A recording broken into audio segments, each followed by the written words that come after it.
प्यारे बच्चों, आप सभी का हमारे चैनल पे बहुत बहुत स्वागत है। जितने भी विद्यार्थी 2025 बोर्ड परीक्षा में गणित का पेपर देने वाले हैं, उनके लिए गणित का एक वायरल मॉडल पेपर लेकर के आ चुके हैं। और बच्चों, आज की इस वीडियो के माध्यम से मैं आप सभी को इस पूरे वायरल मॉडल पेपर का A to Z full solution provide करने वाला हूं। तो बच्चों, आज की इस वीडियो के माध्यम से मैं आप सभी का पूरा नंबर क्लियर करने वाला हूं। और आप सभी को पता होगा बच्चों कि आपका जो भी बोर्ड का पेपर बनता है वो भैया 70 नंबर का बनता है। तो एक बात आज की सेशन के माध्यम से क्लियर होने वाला है कि जो भी बच्चा ईमानदारी से इस पूरे सेशन को अंत तक देख लेता है तो भैया गणित वाले पेपर में 70 में 70 स्कोर कर जाएगा। इस बात की पूरी गारंटी है। अरे बाज बनाकर छोड़ूंगा तुझे, बाज बनाकर छोड़ूंगा तुझे, बस पंख लगाना बाकी है। बारूद तो खुद ही तेरे अंदर है, बारूद तो खुद ही तेरे अंदर है, बस आग लगाना बाकी है, बस आग लगाना बाकी है। आइए बच्चों, आज की इस धमाकेदार वीडियो को बिना किसी देरी के स्टार्ट करते हैं और सबसे पहले पेपर का पैटर्न समझते हैं कि भैया अब की बार 2025 बोर्ड परीक्षा में गणित का पेपर किस तरीके से पूछा जाएगा। सबसे पहले हम इस बात को समझते हैं, उसके बाद हम पूरे पेपर का सलूशन करेंगे। तो जो भी बच्चा 70 में 70 स्कोर करना चाहता है, वीडियो को शुरू से लेकर के एंड तक जरूर देख लेना। वीडियो को लाइक कर देना, शेयर कर देना, चैनल पर नए होंगे तो सब्सक्राइब कर देना। आइए, सबसे पहले बच्चों क्या करना है, आपको फटाफट निर्देश को पढ़ना है और इस पूरे पेपर को हल करने के लिए आपके पास समय रहेंगे 3 घंटे 15 मिनट। भैया 15 मिनट में पेपर को पढ़ना है और 3 घंटे में पेपर को हल करना है। यहाँ पर कुछ सामान्य निर्देश दिए जा चुके हैं कि सभी प्रश्न हल करना अनिवार्य है, यानी कि एक भी क्वेश्चन को छोड़ना नहीं है, सारे क्वेश्चन को हल करना है। इस प्रश्न पत्र में 2 खंड हैं, एक तो है खंड अ, दूसरा है खंड ब। खंड अ में 20 बहुविकल्पी प्रश्न पूछे जाएंगे जिनका उत्तर OMR आंसर शीट पर दिया जाएगा, ठीक ना। और बच्चों आगे बात करेंगे, OMR को भरने के लिए किसी भी प्रकार की इरेजर का, व्हाइटनर का इस्तेमाल बिल्कुल भी नहीं करना है, कहीं भी काटा पीटी नहीं करना है। और जो भी आपका खंड ब आने वाला है वो आपका डिस्क्रिप्टिव क्वेश्चन आंसर होने वाला है, जो कि 50 नंबर का रहने वाला है, ठीक ना। तो आइए बच्चों, सबसे पहले हम करेंगे क्या, सबसे पहले हम खंड अ के सारे महत्वपूर्ण बहुविकल्पी प्रश्नों को सॉल्व करते हैं, यानी कि एक एक क्वेश्चन को समझने का प्रयास करते हैं। हमारा पहला क्वेश्चन पूछा जा चुका है कि किन्हीं 2 संख्याओं का एलसीएम 60 और HCF 3 है। यदि एक संख्या 12 है तो दूसरी संख्या क्या होगी। एलसीएम का मतलब होता है लसा और HCF का मतलब होता है मसा। तो भैया 2 संख्याएं दी गई है जिनका एलसीएम और HCF दिया जा चुका है और उसमें एक संख्या भी दी जा चुकी है। तो आपको दूसरी संख्या निकालनी है। तो भैया हम एक फार्मूला जानते हैं, LCM into HCF। LCM into HCF बराबर पहली संख्या गुणे दूसरी संख्या, ठीक है। अब देखो, एलसीएम का मान दे रखा है 60, HCF का मान दे रखा है 3। इसमें भैया पहली संख्या दे रखा है 12 और दूसरी संख्या आपको निकालना है, ठीक है। तो ये क्या होगा, 60 गुणे का 3 और बटे का 12 हो जाएगा, बराबर ये दूसरी संख्या। 12 से ये 5 बार में कैंसिल आउट हो जाएगा और 5 तिया का 15 हो जाएगा। यानी कि अगर हम बात करेंगे भैया, सेकंड जो आपका संख्या आने वाली है उसका मान 15 निकल करके आ जाएगा। सेकंड ऑप्शन आपका बिल्कुल राइट आंसर हो जाएगा। इस बात को ध्यान में रख लेना, कई बार पेपर में इस प्रकार के क्वेश्चन पूछे जाते हैं। चलिए, अगला हमारा क्वेश्चन है, इंपॉर्टेंट क्वेश्चन है, सारे क्वेश्चन को तैयार करके जाना है अगर आप वाकई में अपने माँ बाप के सपनों को साकार करना चाहते हैं मेरे प्यारे रसगुल्लो, ठीक ना। चलिए, एक शून्येतर परिमेय संख्या और एक अपरिमेय संख्या का गुणनफल होता है सदैव अपरिमेय संख्या, सदैव परिमेय संख्या, परिमेय या अपरिमेय संख्या या एक। तो अगर हम बात करेंगे एक शून्येतर परिमेय संख्या, शून्यतर परिमेय संख्या क्या हो सकता है? 2, 3, 4, 5 कुछ भी हो सकता है। तो एक परिमेय संख्या ले लो, एक अपरिमेय संख्या ले लो और आपस में दोनों को गुणा करा दो। कुछ भी ले सकते हो, √2, √3, √5, √6 या √7 कुछ भी ले सकते हो। तो जब इस दोनों संख्या को गुणा करेंगे तो 2√3 आ जाएगा। और चूंकि 2√3 क्या है भैया? एक अपरिमेय संख्या है। क्या है? एक अपरिमेय संख्या है, यानी कि इरेशनल नंबर है। ठीक ना? तो क्या हो जाएगा भैया? सदैव अपरिमेय संख्या आएगी। इस बात को ध्यान में रख लेना। पहला ऑप्शन यहाँ पे राइट आंसर हो जाएगा। अगला हमारा क्वेश्चन पूछा गया है कि रेखा युग्म समीकरण x + 2y, ये क्या है? x + 2y - 5 = 0 है। x + 2y - 5 = 0 और ये है 4x प्लस में 8y - 20 = 0 के हल होंगे। केवल एक अद्वितीय हल, अपरिमित रूप से अनेक हल, कोई हल नहीं या दो हल होंगे। तो अगर हम बात करेंगे x + 2y - 5 = 0, इसको इक्वेशन फर्स्ट मान लेते हैं, इसको इक्वेशन सेकंड मान लेते हैं। इक्वेशन सेकंड में 4 से भाग कर देंगे तो क्या आ जाएगा?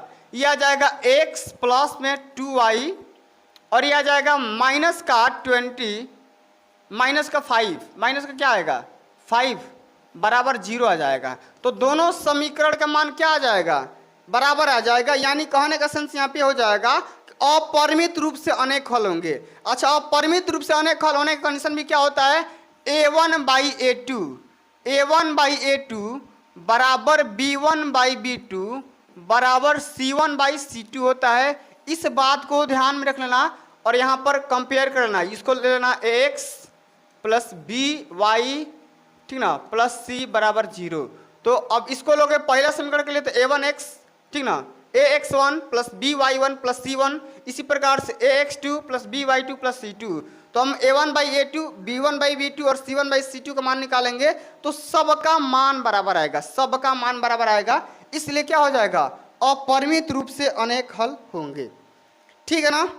चलिए आगे बात कर लेते हैं। वह सबसे बड़ी संख्या जिसमें 70 और 125 को विभाजित करने पर क्रमशः शेषफल 5 और 8 प्राप्त होता है। तो भैया सबसे पहले करना क्या है? आप सभी की इस दोनों शेषफलों को इस दोनों संख्या में से घटा दो। तो क्या आ जाएगा?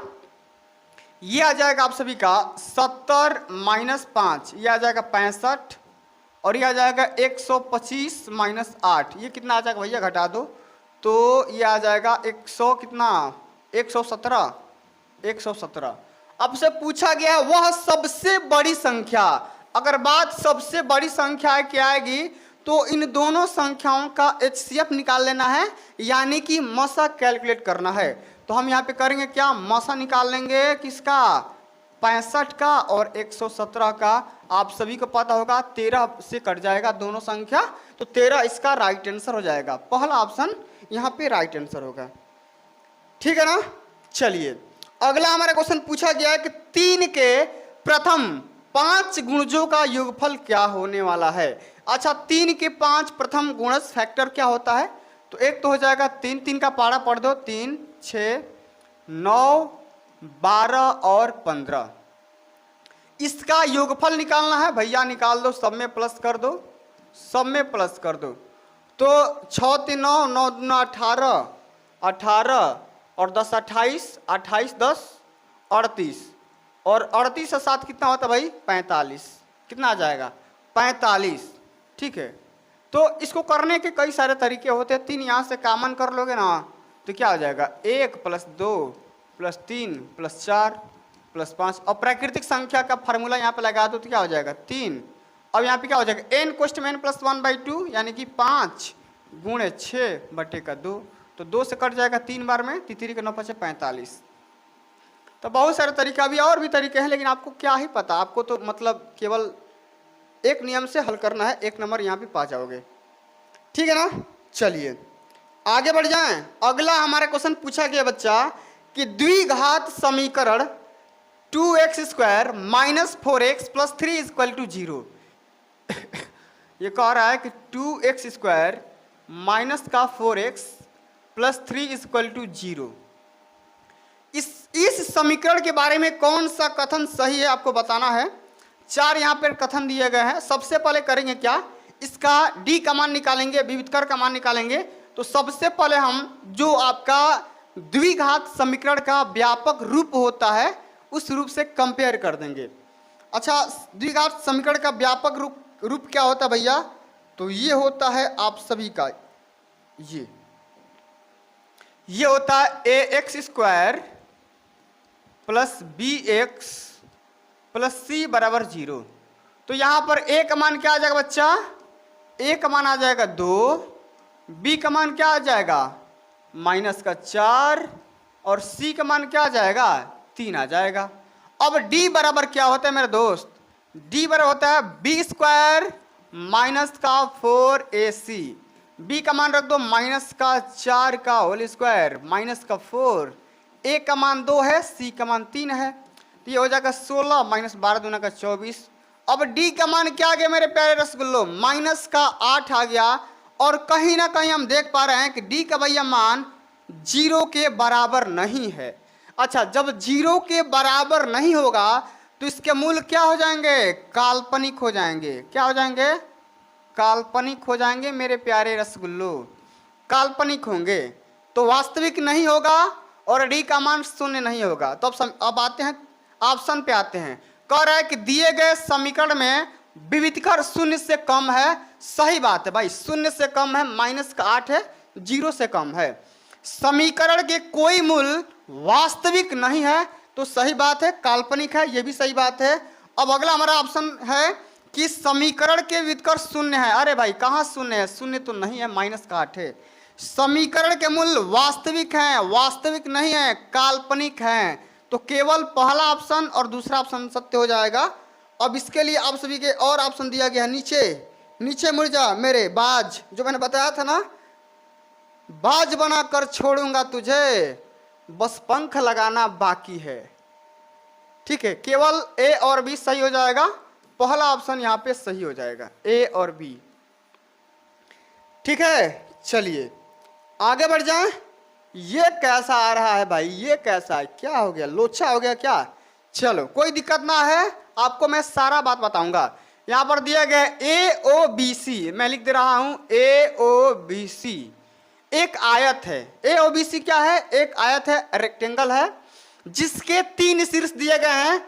ए का मान दिया गया है, ए का मान दिया गया है मेरे प्यारे बच्चों 0,3 और ओ का मान दिया गया है 0,0 और बी का मान दिया गया है कितना। ये कैसे हो गया, ये कैसे हो गया भाई। चलो बी का मान भी दिया गया है 5,0। इसका विकर्ण मतलब भैया, विकर्ण मतलब आप सभी को पता है ये वाला है।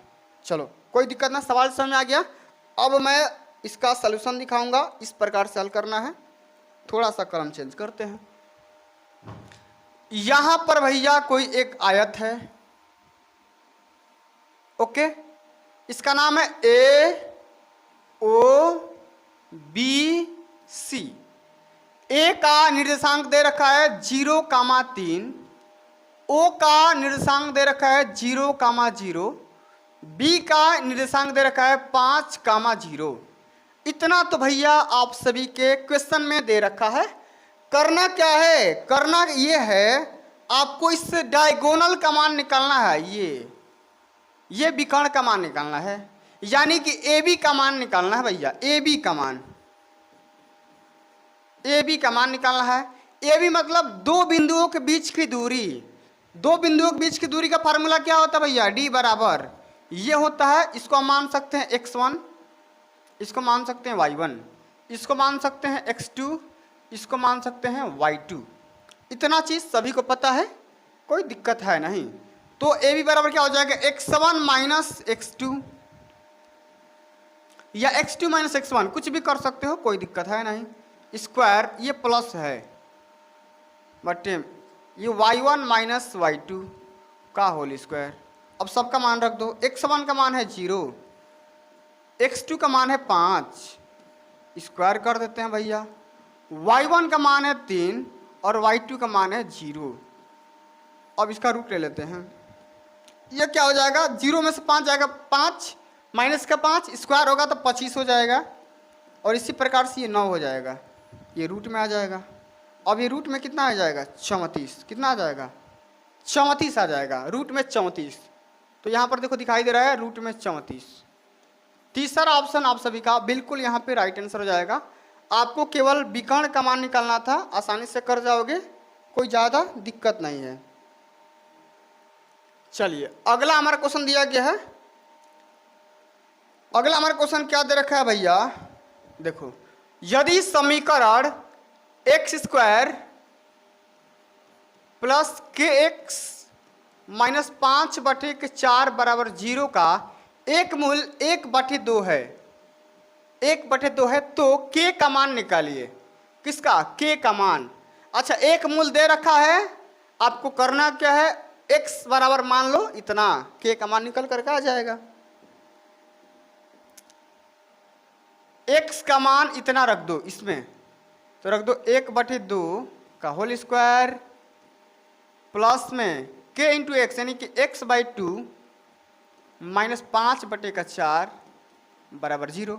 अब ये कितना हो जाएगा 1/4 हो जाएगा प्लस में x/2 हो जाएगा माइनस 5/4 हो जाएगा बराबर ये 0 हो जाएगा। अब 1/4 में से 5/4 घटा दो तो कितना आ जाएगा मेरे भाई, ये आ जाएगा देखो x प्लस x/2, ठीक है ना, इतना। अब ये कितना होगा भाई, माइनस का हो जाएगा 4/4 हो जाएगा बराबर 0। तो क्या होगा भाई, तो क्या होगा, ये कट के क्या हो जाएगा, एक आ जाएगा, तो x/2 माइनस 1 बराबर 0। तो x/2 बराबर प्लस का 1 कर सकते हैं, तो x बराबर प्लस का 2 भी तो कर सकते हैं। x का मान 2 आ जाएगा, पहला ऑप्शन में दिया गया है, पहला ऑप्शन में दिया गया है, ठीक है ना। चलिए आगे बढ़ जाएं, चलो भाई आगे बढ़ जाते हैं हम। कह रहा है कि दो त्रिभुज समरूप हैं, दो त्रिभुज कैसे हैं, समरूप हैं, एक ही रूप के हैं। तो समरूप होने का कंडीशन पूछा जा रहा है कि यदि इनके संगत कोण बराबर होते हैं,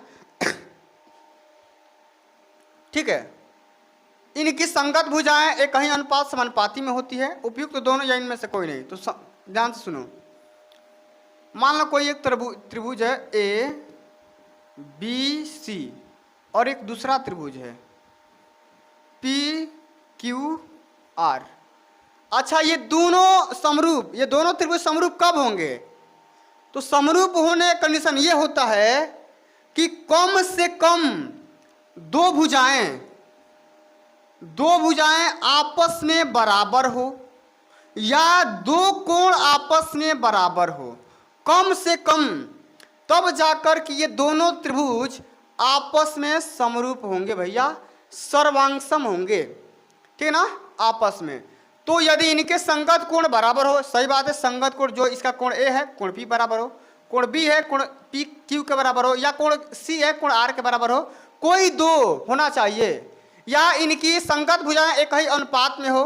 जितना इस दोनों का अनुपात है, अगर मान लो इसका एक अनुपात 1/2 आ रहा है, तो इसका भी अनुपात 1/2 ही आना चाहिए, तभी जाकर कि ये दोनों त्रिभुज आपस में समरूप होंगे, यानी कि दोनों ऑप्शन यहाँ पे सही हो जाएगा। आगे बढ़ जाते हैं। कह रहा है क्वेश्चन कि यदि ए समकोण त्रिभुज, यदि एक समकोण त्रिभुज ए बी सी में कोण सी बराबर 90 अंश, ए सी बराबर 3 सेंटीमीटर, बी सी बराबर 4 सेंटीमीटर, तो बिंदु सी से जाने वाली माध्यिका की माप निकालना है। आओ भाई करते हैं, ध्यान सुनना। एक कोई समकोण त्रिभुज है ए बी सी, ठीक है, इसमें सी समकोण है, ये मान लो ये सी है, ये मान लो बी सी, ये मान लो ए है, ये मान लो बी है, कुछ भी मान सकते हो, कोई दिक्कत है नहीं। तो बी सी बराबर कितना भैया 4 सेंटीमीटर,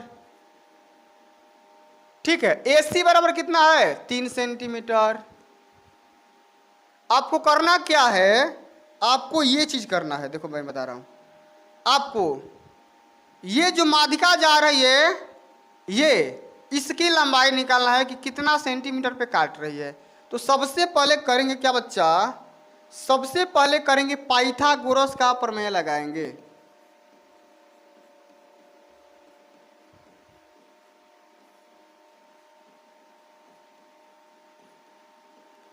क्या होता है, कर्ण का स्क्वायर बराबर, यानी कि ए बी का स्क्वायर बराबर ए सी का स्क्वायर प्लस में बी सी का स्क्वायर। अब होगा क्या, ए बी तो आपको निकालना है, ए सी का मान दिया गया है 3 का स्क्वायर प्लस बी सी है 4 का स्क्वायर, कर दो। बहुत ही सिंपल से क्वेश्चन पूछा गया है, स्क्वायर कर दो, आ जाएगा 25, यानी कि ए बी बराबर कितना आ जाएगा, 5 सेंटीमीटर निकल करके आ जाएगा। यानी अगर भुजा देखेंगे तो 5 सेंटीमीटर। अब 5 है और ये बराबर में क्या हो रही है, बीच से काटेगी तो इसका मान क्या आ जाएगा, या इसका मान आधा हो जाएगा, 5/2, यानी कि 2.5 सेंटीमीटर निकल करके आ जाएगा। 2.5 पहला ऑप्शन यहाँ पे राइट आंसर हो जाएगा। ठीक है ना, बहुत ही सिंपल सा क्वेश्चन है, आसानी से कर जाओगे, कोई ज़्यादा दिक्कत है नहीं। चलिए आगे बढ़ते हैं। देखो हमारा क्वेश्चन दिया गया है, ध्यान से सुनना। कह रहा है कि यदि sine theta minus cos theta, sine theta minus cos theta बराबर 1 है, तो आपको निकालना है साइन के पावर 4 थीटा प्लस कास के पावर 4 थीटा का मान निकालना है। तो ये तो भाई बहुत सिंपल सा क्वेश्चन है, कैसे हल करेंगे जरा यहां पर ध्यान देना मेरे बच्चों, जरा ध्यान देना। देखो अगर हम देखेंगे थीटा का मान यहां पर क्या रखेंगे कि 1 आ जाएगा, तो थीटा के यहाँ पे साइन 90 रख देंगे, साइन 90 माइनस कास 90, तो साइन 90 का मान 1 होता है, कास 90 का मान 0 होता है, तो क्या आ जाएगा 1 आ जाएगा। अब यहाँ भी रख दो भाई, यहाँ भी रखेंगे तो साइन की पावर 4 थीटा, यानी कि साइन 90 का whole to the power 4 plus cos 90 का होल टू द पावर 4, तो ये क्या हो जाएगा 1 का पावर 4 प्लस 0 का पावर 4, तो क्या हो जाएगा 1 प्लस 0 क्या आ जाएगा 1 आ जाएगा। तो कहीं ना कहीं आसानी से कर जाओगे, ये मैं सिंपल मेथड बता दिया। अगर आपको इसको थोड़ा समझ के हल करना है तो भाई इसका भी तरीका है। इसका तरीका ये है कि दोनों पक्ष का वर्ग कर दो, sine square theta plus cos square theta minus 2 sine theta into cos theta, वहाँ से मान निकालो, इसमें रख दो, तो वहाँ भी मान सेम आएगा, साइन थीटा का मान आएगा, तो बात वही पड़ेगी। ठीक है, मैं डायरेक्ट बता दिया। चले अगला हमारा क्वेश्चन दिया गया है साइन 2a बराबर 2 साइन a। देखो साइन 2a बराबर 2 इंटू साइन a, तो आपको a का मान निकालना है, आपको a का मान निकालना है। कब सत्य होगा, तो एक फार्मूला जानते हैं, साइन 2a बराबर होता है 2 sine a into cos a बराबर दिया गया है 2 साइन a। अब ये दोनों आपस में कैंसिल आउट हो जाएगा ना, कटाते नहीं है लेकिन ऐसे कर सकते हैं, तो कास a बराबर 1 आ जाएगा। अच्छा कास कितने डिग्री का मान 1 होता है, तो 0 डिग्री का मान 1 होता है। ठीक है, इस तरीके से हल कर जाओगे। चलो अगला हमारा क्वेश्चन दिया गया है 4 tan थीटा बराबर 3, 4 tan थीटा बराबर 3। आपको मान निकालना है, किसका निकालना है मान आपको 4 sine theta minus cos theta. देखो यहाँ पर मैं लिख दे रहा हूँ 4 sine theta minus cos theta बराबर 4 साइन थीटा प्लस में कॉस थीटा, इसका मान निकालना है। आपको tan थीटा का मान दे रखा है, तो भैया हम करेंगे क्या, ये जो आपका यहाँ पर व्यंजक दिया गया है, इसमें आपको कॉस थीटा से डिवाइड कर देना है, अंश में भी और हर में भी। तो क्या आ जाएगा, आओ कर दे हैं, तो आ जाएगा आपका 4 साइन बटे कास क्या हो जाएगा tan थीटा, आकाश से भाग कर दो तो ये माइनस का 1 आ जाएगा। इसी प्रकार से 4 ये tan थीटा हो जाएगा, ये प्लस का 1 आ जाएगा। अच्छा समझ में आया ना कि कैसे मैं कर रहा हूँ, थोड़ा सा डायरेक्ट कर दिया। यहाँ पर मैं करूँगा भाई कास थीटा से भाग कर दूंगा, कास थीटा फिर यहाँ पे कॉस थीटा, फिर यहाँ पे कॉस थीटा, फिर यहाँ पे कास थीटा, कोई दिक्कत है नहीं, इतना कर सकते हो। 4 tan थीटा का मान रख दो, क्या आ जाएगा tan थीटा यहाँ से निकाल लो, आ जाएगा 3/4, 3/4 यहाँ पर मान रख दो, तो 4 गुणे 3/4 माइनस 1, 4 गुणे 3/4 प्लस 1, 4 से 4 कैंसिल आउट, ऊपर क्या बचा 3 माइनस 1 माने 2 और ऊपर 3 प्लस 1 यानी कि 4, कटा दो भाई, 1/2 आ जाएगा, 1/2 आ जाएगा, 1/2 ये दिया है तीसरा ऑप्शन। चलिए आगे बढ़ जाएं। अगला हमारा क्वेश्चन दिया गया है, यदि sec a plus tan a into 1 minus sine a का मान निकालना है। अरे भाई ये कैसा क्वेश्चन आ गया, कोई दिक्कत है नहीं, आसानी से सॉल्व करेंगे। यहाँ पर दिखाई दे रहा है ना, कहाँ पे करूँ भाई, चलो यहीं पे कर दे रहा हूँ। दे रहा है कि sec a प्लस में tan a 1 माइनस साइन ए मान निकालना है। सेक को और टेन को साइन का में तोड़ दो तो क्या हो जाएगा, 1/cos a हो जाएगा, प्लस में हो जाएगा साइन बटे में कॉस हो जाएगा। ठीक है, ये हो जाएगा 1 माइनस साइन ए। नीचे हर में कॉस कॉस दिया गया है, एलसीएम लोगे कॉस आ जाएगा, ऊपर आ जाएगा 1 प्लस साइन ए, क्या आ जाएगा 1 प्लस में साइन ए और बटे का हो जाएगा कॉस ए। ठीक है, और यहाँ पर हो जाएगा 1 माइनस साइन ए। तो हम एक चीज़ नोटिस कर रहे हैं कि 1 प्लस साइन ए और 1 माइनस साइन ए क्या हो जाएगा, ए प्लस बी ए माइनस बी, ए स्क्वायर माइनस बी स्क्वायर। तो क्या हो जाएगा बच्चा, तो 1 माइनस साइन स्क्वायर ए बटे का कॉस ए। तो 1 माइनस साइन स्क्वायर बराबर कास स्क्वायर ए होता है, आप सभी को पता होगा, और बटे का कॉस ए। एक कास उड़ जाएगा, बचेगा क्या, कॉस ए बच जाएगा। क्या बच जाएगा, कॉस ए, कॉस ए। चौथा ऑप्शन में यहाँ पे दिया गया है, आप इस तरीके से हल कर जाओगे, 1 नंबर मिल जाएगा। अगला हमारा क्वेश्चन दिया गया है, यदि त्रिज्यखंड r है, r सेंटीमीटर है वाले वृत्त के एक त्रिज्यखंड का कोण थीटा है, तो त्रिज्यखंड का क्षेत्रफल होगा। तो त्रिज्यखंड का क्षेत्रफल का फार्मूला मैं यहाँ पर लिख दे रहा हूं, होता है पाई r स्क्वायर थीटा और बटे का होता है 360। ये होता है त्रिज्यखंड के क्षेत्रफल का फार्मूला, इसको याद रखना है। इस फार्मूले के बेस पे क्वेश्चन भी पूछे जाते हैं पेपर में, ठीक है, इसको याद कर लेना। अगला हमारा क्वेश्चन दिया गया, यदि एक सुराही निम्नलिखित का संयोजन होता है, तो सुराही ऐसा होता है। देखो सबसे पहले तो एक बेलन का आकार का ये होता है, और इसी के आकार का, वाह मैं कितना अच्छा सुराही बना दिया मेरे दोस्त इतना भी अच्छा नहीं बन रहा है जितना मैं बड़ाई कर रहा हूँ खुद का। आप लोग कर लिया करो, आप लोग तो करते ही नहीं हो। चलो ये सुराही है।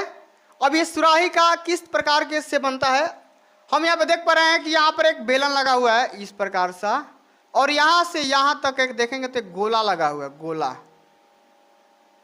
तो एक बेलन और एक गोले से मिलाकर के बनेगा, कहाँ पर है ऑप्शन, एक गोला और एक बेलन, पहला ऑप्शन यहाँ पे सही हो जाएगा।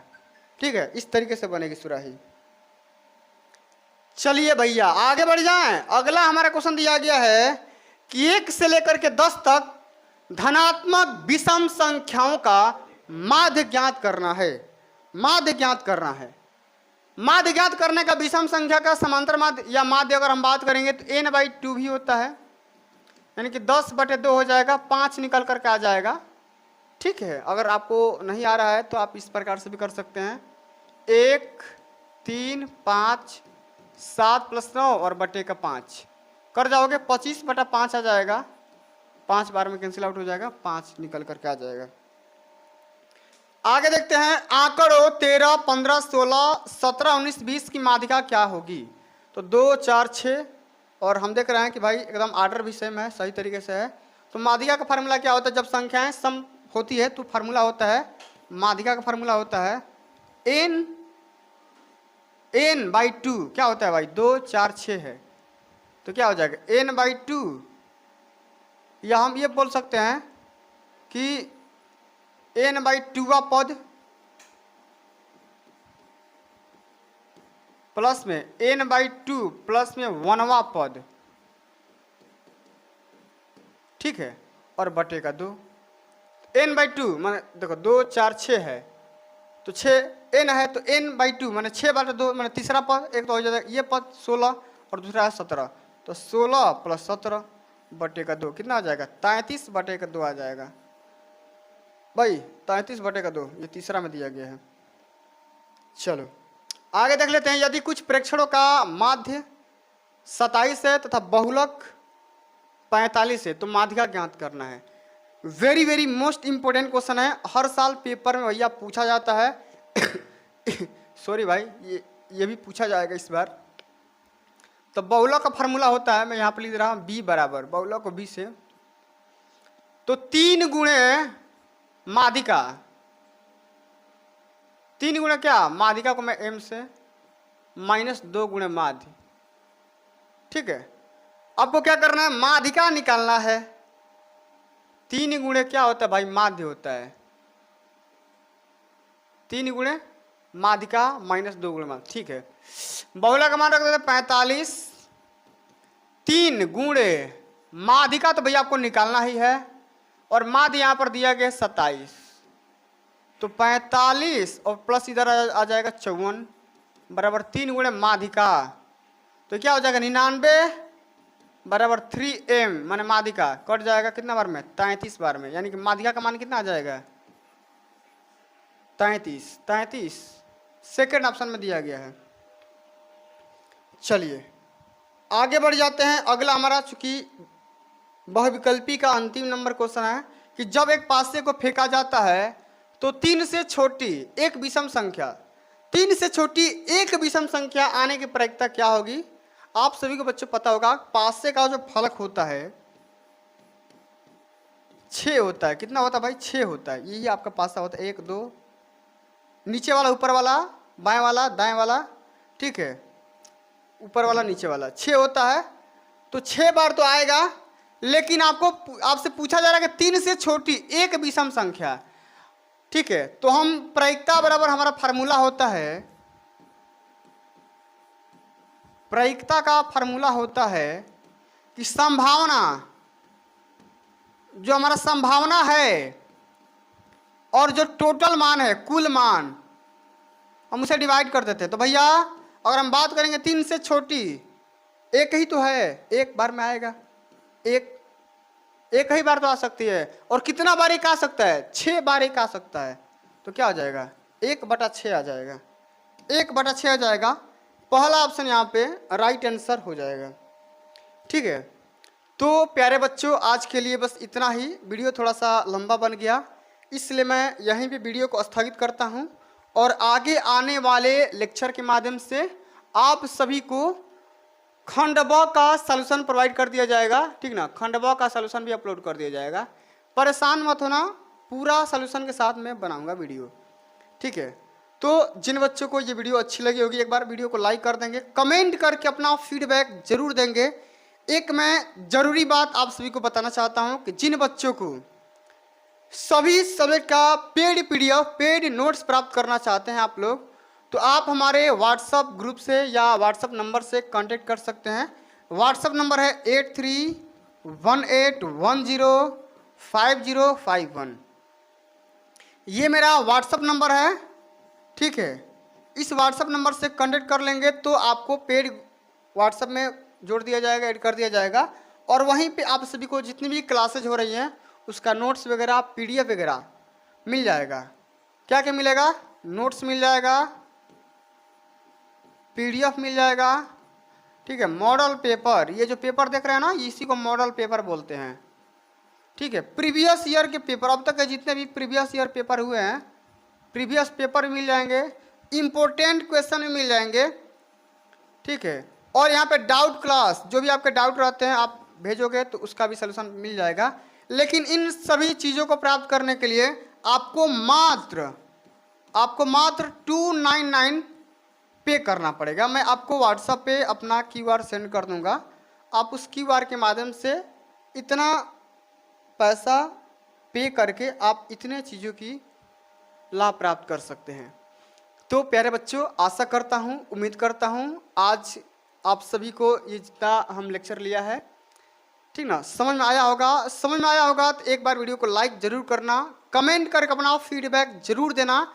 अगर कहीं पे दिक्कत हो रहा है तो बताना, मैं उसको सुधारने का प्रयास करूंगा।